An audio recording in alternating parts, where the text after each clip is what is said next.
Car में ब्राह्मण Bhumihar regiment क्यों नहीं?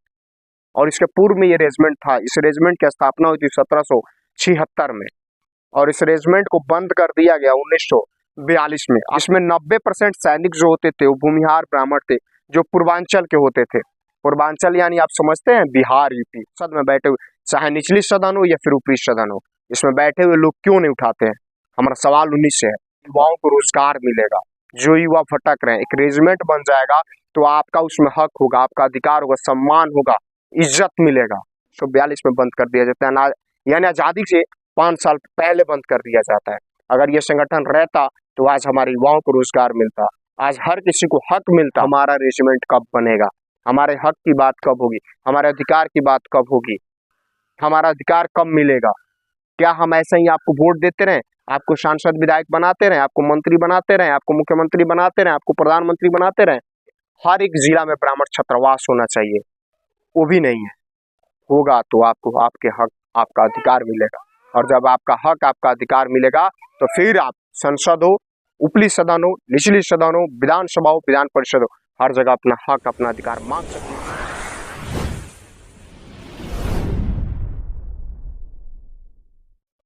नमस्कार।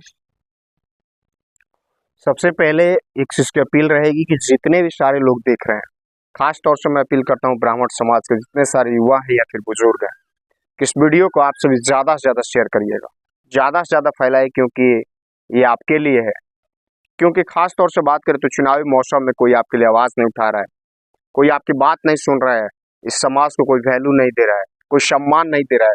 वहीं 2% 3% वाले लोगों को पार्टी में जगह दी जाती है, उनको सम्मानित पद दिया जाता है, हर चीज दिया जाता है, लेकिन आपको क्या दिया जाता है? वो चाहे ब्राह्मण हो या फिर भूमिहार, मैं उनकी बात करूंगा। तो इसीलिए मेरी अपील है कि पहले वीडियो थोड़ा सा जाएगा, लंबा जाएगा, बट इसको शेयर करिएगा, मेरी यही अपील है। हम बात करेंगे, पूर्व में एक बड़े ट्विटर इसको ट्रेंड किया गया था, चला हुआ था, चुनाव से पूर्व की बात हम कर रहे हैं, जिसमें बात की गई थी कि ब्राह्मण रेजिमेंट की बात की गई थी। आप लोग को पता होगा या फिर नहीं पता है तो मैं बताने का प्रयास करूंगा इस वीडियो के माध्यम से कि इसके पूर्व में यानी कि आजादी से पहले ब्राह्मण रेजिमेंट था, ब्राह्मण रेजिमेंट था। आज के समय में आपको पता है जाट रेजिमेंट है, पंजाब रेजिमेंट है, राजपूत रेजिमेंट है, हर रेजिमेंट है, लेकिन आखिरकार में ब्राह्मण भूमिहार रेजिमेंट क्यों नहीं? और इसके पूर्व में ये रेजिमेंट था। इस रेजिमेंट की स्थापना हुई थी 1776 में और इस रेजिमेंट को बंद कर दिया गया 1942 में। आपको बताएं तो उस समय इस रेजिमेंट में जो बंगाल का रेजिमेंट था उसमें भूमिहार होते थे, ब्राह्मण होते थे, मोहियाल ब्राह्मण होते थे, पंजाबी सारस्वत ब्राह्मण होते थे। और इसमें ये लोग बंगाल रेजिमेंट प्रक्षक की स्थापना के नाम से जाने जाते थे। इसमें 90% सैनिक जो होते थे वो भूमिहार ब्राह्मण थे, जो पूर्वांचल के होते थे। पूर्वांचल यानी आप समझते हैं बिहार, यूपी, यहाँ के लोग होते थे। लेकिन आज ये रेजिमेंट बंद हो चुका है और आज आपका अस्तित्व, आपकी जगह क्या है, चाहे वो सत्ताधीन सरकार में बैठे हुए लोग हो या फिर विपक्ष में बैठे हुए लोग हो, मैं हर किसी से सवाल कर रहा हूँ और हर किसी से जवाब की अपेक्षा रखता हूँ। जो लोग पार्टी का झंडा ढोते हैं, दरी बिछाने का काम करते हैं, उनसे सवाल है कि क्या चादर दरी बिछाने के लिए आप लोग बने हुए हैं या अपने हक की आवाज उठाने के लिए बने हुए हैं? सरकार में यानी वर्तमान में एनडीए की सरकार है, हमारा सवाल इससे भी है कि आखिरकार में कितने ब्राह्मणों को इसने रोजगार दिया?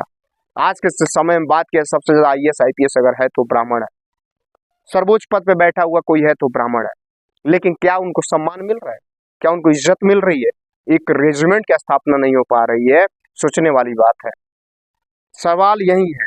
उसके बाद से आपको बताएं तो इसको वो 1942 में बंद कर दिया गया।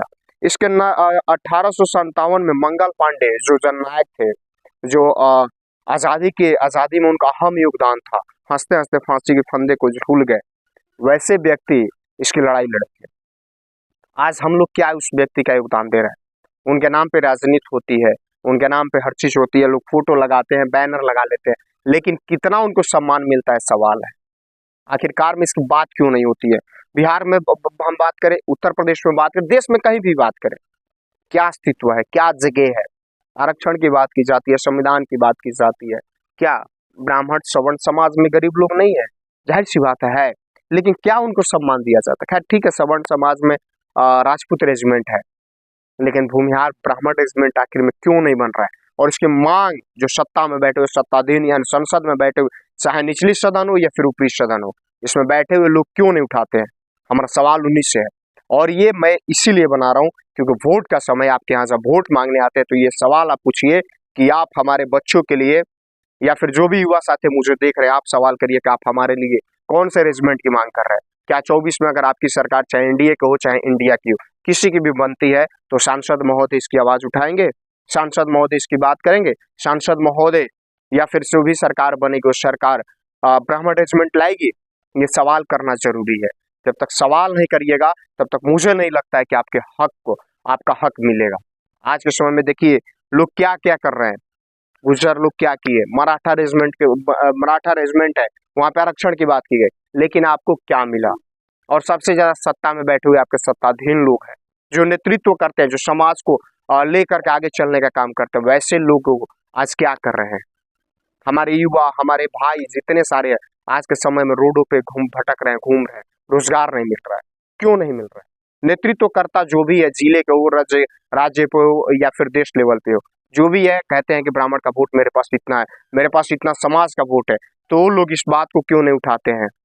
उस बात को अपने नेता से क्यों नहीं रखते हैं? चाहे कोई भी पार्टी हो, कोई भी पार्टी हो, मैं किसी एक व्यक्ति या फिर विशेष पार्टी की बात कर रहा हूँ, किसी भी पार्टी की बात कर रहा हूँ, वो लोग क्यों नहीं उठाते हैं? उठाना चाहिए ना। जब आप उठाओगे तो जाहिर सी बात है आपकी आवाज सुनी जाएगी और हमारे युवाओं को रोजगार मिलेगा। जो युवा भटक रहे हैं, एक रेजिमेंट बन जाएगा तो आपका उसमें हक होगा, आपका अधिकार होगा, सम्मान होगा, इज्जत मिलेगा। लेकिन आज नहीं होने की वजह से क्या मिल रहा है?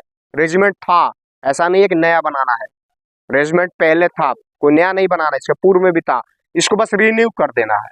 वो करने में आपको इतनी तकलीफ क्यों हो रही है? हम वर्तमान में बैठी हुई सरकार से सवाल करते हैं या फिर 24 में जिसकी भी सरकार आ रही है मैं उससे सवाल करता हूँ।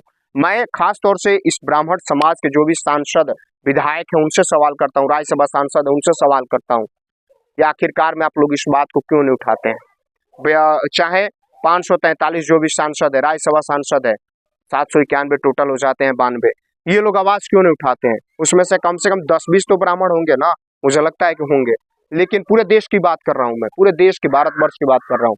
तो आखिरकार ये लोग आवाज क्यों नहीं उठाते हैं? इसकी मैं थोड़ा सा आपको जानकारी में लेकर के चलूं तो सन 1776 में कप्तान टी नैलोर द्वारा बंगाल नेटिव इन्फेंट्री बटालियन के नाम से ब्राह्मण रेजिमेंट की स्थापना की गई थी। सोचिए एक अंग्रेज इसकी स्थापना करता है और उसके बाद से ये धरातल पे होता है। ये संगठन आजादी में अपना महत्वपूर्ण योगदान देता है, ये संगठन लड़ता है, ये संगठन हक की बात करता है, ये रेजिमेंट हर जगह फाइट करता है। लेकिन इस रेजिमेंट को बाद में बंद कर दिया जाता है। कब बंद किया जाता है? तो 1942 में बंद कर दिया जाता है, यानी आजादी से 5 साल पहले बंद कर दिया जाता है। अगर ये संगठन रहता तो आज हमारे युवाओं को रोजगार मिलता, आज हर किसी को हक मिलता। और सवाल है, मैं आपको छोड़ता हूँ, आपके ऊपर छोड़ता हूँ, आप सवाल करिए।